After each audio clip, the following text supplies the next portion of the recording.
이재명 후보의 재난지원금은 지금까지 당정 간 갈등의 가장 첨예한 이슈였습니다. 당은 정부를 향해서, 문재인 정부를 향해서 국정조사 받을 수 있다라며 거세게 몰아붙였고, 당의 원로격인 유인태 의원이 나서서 그렇게 겁박하면 안 된다라고 쓴소리까지 할 정도의 극한 갈등 상황이 바로 이재명 후보의 전국민 재난지원금으로부터 야기됐던 겁니다. 그런데 이 후보가 그걸 철회했습니다. 들어보시죠. 저의 설득력 부족일 수도 있고 여러 가지 요인들도 있을 텐데 신속하게 지원해야 된다는 이 대의가 전국민 재난지원금 때문에 훼손될 수도 있겠다는 우려가 됐습니다. 선별적인 또는 제외된 업종에 대한 또는 추가의 지원이 지연되지 않도록 제 주장을 접고 정부와 야당 그리고 당이 신속하고 또 과감하고 폭넓은 지원을 할 수 있도록 하는 게 맞겠다고 생각했습니다. 이재명 후보가 접었어요. 앞서서 이제 유인태 의원이 아니라 이상민 의원이 여당을 향해서 쓴소리를 하기도 했었는데, 자, 이재명 기자. 그런데 좀 어제까지의 이재명 후보가 갑자기 전국민 재난지원금을 철회하기 직전까지 상황이 뭐였냐면, 이재명 후보부터 민주당까지 홍남기 경제부총리를 향해서 국정조사 받아야 된다, 의도적으로 세수를 축소했다, 줄 수 있는데도 안 주려고 하고 있다, 기재부 마피아다라는 굉장히 강도 높은 도덕적 비판이 들어갔어요. 그런데 그 말은 이재명 후보의 주장대로 전국민 재난지원금을 주는 것이 도덕적으로 맞다라는 뜻 아니었습니까? 그런데 이렇게 철회를 하면 본인의 주장은 지금까지 어떻게 됐다라는 거죠? 사실 굉장한 타격을 감수하고 지금 철회를 하는 거죠. 그러니까 제가 말씀드렸지만 사실 이 사안 자체가 어떻게 보면 이재명은 합니다라는 자신의 그러니까 자신의 가장 전매 내세운 슬로건을 확인시켜주는 첫 작업이었던 겁니다. 그렇기 때문에 국민하고 첫 약속이었고, 근데 그걸 철회했다는 건 사실 굉장한 본인이 타격을 감수했는데, 타격을 감수할 수밖에 없는 이유가 있는 거죠. 그건 분명히. 물론 앞으로 좀 살펴보겠지만 국민 여론 자체가 기본적으로 반대론이 높다, 이런 이제 측면이 있었겠지만 현실론이 작용했습니다. 현실적으로 지금 계속 민주당은 19조의 남은 세수가 있다. 그렇기 때문에 얼마든지 전 국민을 상대로 한 재난지원금이든 아니면 일상회복지원금을 가능하다 했지만, 실질적으로 보면 그 세수 가운데 그러니까 지방교부금 같이 쓰임새가 정해지는 걸 빼고 나면 사실 2조 5천억밖에 안 남는다는 거죠. 그러니까 결국은 한 10조 이상이 필요한 전 국민 재난지원금을 할 방법 자체가 없는 겁니다. 잠깐만요. 세금이 남는다라고 그렇게 얘기했는데 알고 봤더니 돈이 부족하다는 거예요? 그런 19조 가운데 쓰임새가 정해져 있는 게 있습니다. 지방교부금을 줘야 되고 정해진 걸 빼고 나면 2조 5천억밖에 남지 않는다는 게 현실인 겁니다. 아니, 그럼 민주당 계산 안 해본 거예요? 그러니까 약간 좀 무리한 주장을 해왔던 건데 현실적으로 불가능한 걸 알게 된 거죠. 근데 사실 더 중요한 게 있습니다. 제가 볼 때는 기재부가 특히 홍남기 부총리가 끝까지 버텼습니다. 근데 우리가 흔히 앞서 홍두삼이 이런 얘기를 많이 하지 않았습니까? 그러니까 구전구패다 이렇게 얘기를 했습니다. 늘 여당과 여권과 싸우다가 결국 여당이 밀렸던 게 앞선 사례인데, 이번에 홍남기 부총리가 왜 버틸 수 있었던 거죠? 그건 제가 볼 때 갑자기 없던 뚝심이 생기고 이런 게 아니라 정권교체 여론이 높습니다. 정권이 바뀔지 모릅니다. 그런 상황에서 나중에 쉽게 해서 지금 기재부 관료들이 어떻게 보면 징계나 처벌을 받을 수도 있습니다. 그런 상황을 감수할 수 있는 공무원들은 없는 거죠, 관료는. 그러니까 결국은 지금 여론 자체가 이 재난지원금에 반대율이 높다는 것도 중요하지만 기본적으로 정권교체로 높다는 게 관료들을 움직일 동력이, 힘이 부족한 거죠. 그런 상황에서 밀어붙이면 실질적으로 일은 성사되지 않은 상황에서 당정 갈등만 오히려 분출할 가능성이 높은 거죠. 이제 그런 여건들 속에서 이재명 후보가 오히려 이걸 밀어붙였을 때 역작용이 더 크다, 이런 이제 판단을 하고 결국은 현실적인 어떻게 보면 본인이 이룰 수 없는 목표가 아니라 현실적으로 그 남은 세수 가지고 본인이 이제 지역화폐라든지 아니면 소상공인 지원 확대라든지 이런 이제 다른 부분에 집중하는 게 오히려 더 낫다, 이런 이제 판단을 했기 때문에 가능했다. 결국 이게 뭐냐면 본인 스스로가 늘 얘기하죠. 이재명 후보가 늘 민심을 이기는 정치는 없다. 결국은 민심을 이기지 못한 지금 결과로 나타나는 게 아닌가, 이런 생각이 듭니다. 선대위에서는 이거를 정부와 부딪히다가 상처만 입는 것보다 결과를 내는 성과주의자임을 보여주는 이 후보의 결단이다라고 입장을 냈습니다. 자, 김용주 의원님. 네. 그러면 이 헷갈리는 겁니다. 이 후보가 굉장히 유연한 후보구나.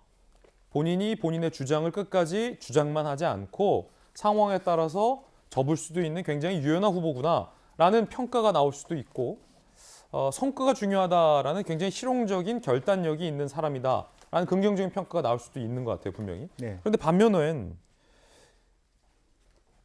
돈 계산도 제대로 안 해보고 정부와 홍남기 부총리와 국민을 상대로 기재부를 부도덕한 집단으로 쉽게 매도하더니 이제 와서 저렇게 쉽게 말을 바꾸는 그런 사람인가라는 평가도 같이 나오고 있거든요. 네. 어떤 시선이 김영주 의원님께서 보시기엔 맞는 겁니까? 우선은 기본적으로 이제 성남시장, 경기도지사 하던 그런 어떤 관성과 방식으로 여당 대선 후보가 된다는 것이 안 맞다라고 하는 인식을 빨리 하게 된 거죠. 지금이라도. 왜냐하면 그전에는 이 행정부라고 하는 것을 고려할 이유가 없었습니다. 도지사 될 때까지는.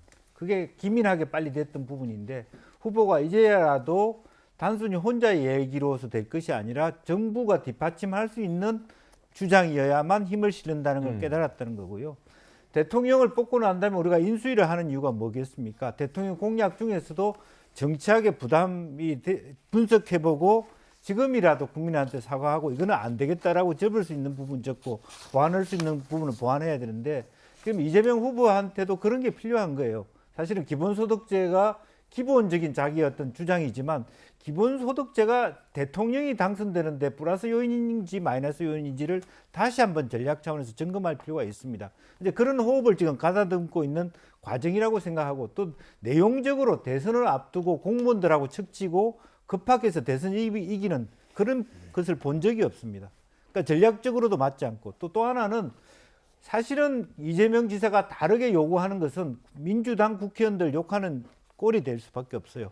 정부를 탓하기 전에 여권이 제도화를 정확하게 해놓지 않아서 생기는 문제가 또 있거든요. 따라서 방금 이재명 부장 얘기한 것처럼 실제 돈이 얼마인지 파악하는 것은 정부 여당의 그 관료들이 정조위에서 나와야 될 내용인데 그런 보고 없이 바로 본인이 얘기하게 되는 그런 문제점을 노출하고 있거든요. 예. 지금이라도 저런 식의 일부 후퇴를 통해서 점검하는 것이 오히려 장기적으로 이보 전진을 위해서 저는 좋다 그렇게 보는 겁니다.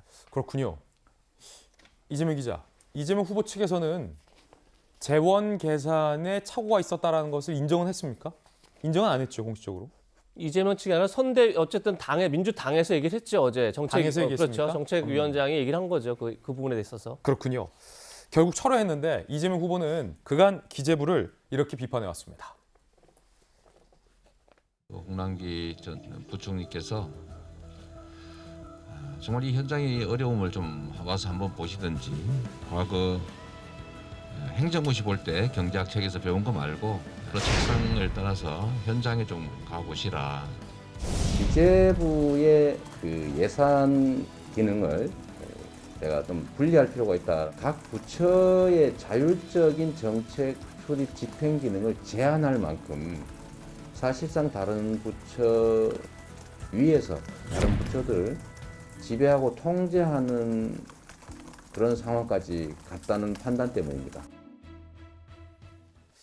자, 기재부의 기능 분리, 기재부 일부 해체까지 이재명 후보가 얘기하며 강하게 압박했는데 결국 이재명 후보 측과 민주당 측에 일정 정도의 실책을 인정한 상황이 돼버렸습니다.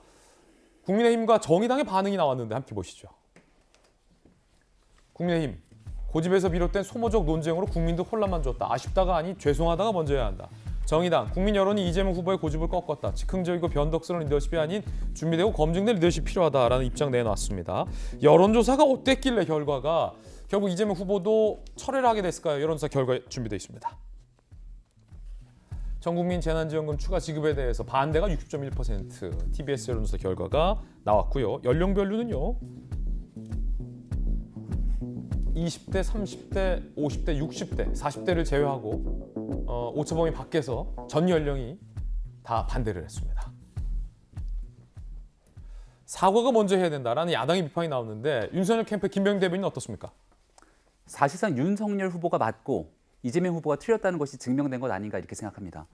지난 기간 동안 이 손실 보상에 관련돼서 정말 코로나로 인해서 어려움을 겪고 있는 소상공인 자영업자들의 고통을 생각한다면 정부가 효율적으로 활용할 수 있는 재원들을 투입해서 그들의 어려움을 극복하고 끌어낼 수 있도록 최선을 다하는 것이 중요하다는 게 윤석열 후보의 지속적인 일관된 입장이었고요.